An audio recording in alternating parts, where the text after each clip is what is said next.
তুমি যতই ভালো হও না কেন কারোর কাছে কোনোদিনই ভালো হতে পারবে না। মানুষ একমাত্র পৃথিবী ছেড়ে না যাওয়া পর্যন্ত কারোর কাছে ভালো হতে পারে না। কারো কাছে ভালো সাজবার কোনো দরকার নেই। বিশ্বাস করো, নিজে যদি সৎ থাকো তাহলে জীবনে অনেক উন্নতি করতে পারবে। আমি অনেক দুঃখ কষ্টের মধ্যে দিয়েও এখন যেভাবে চলছি, তো সেভাবে আশা করি চলছি। ভালো নেই, ভালো আছি বলতে পারবো না তোমাদেরকে। তো এখানে দেখতেই পাচ্ছ আমি আর দিদি বেরিয়ে পড়েছিলাম নিউ মার্কেটে। তোমাদের সাথে কিছু আমার মনের কথা শেয়ার করব বলেই আসলে কথাটা ওরকম কথা দিয়ে শুরু করলাম ভিডিওটা।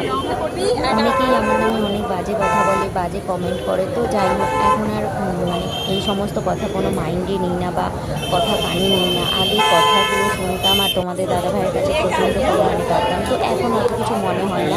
দেখো সব ডেট থেকে ঠিক আছে বড় কথা নাকি? হচ্ছে সৎ পথে ইনকাম করা, সৎ পথে থাকা। সৎ পথে মানে সমস্ত কিছুতেই থাকলে ভগবান আশা করি তোমাকে ভালো রাখবে, এইটুকুনি বলতে পারি। চলো আজকের মতন বাই।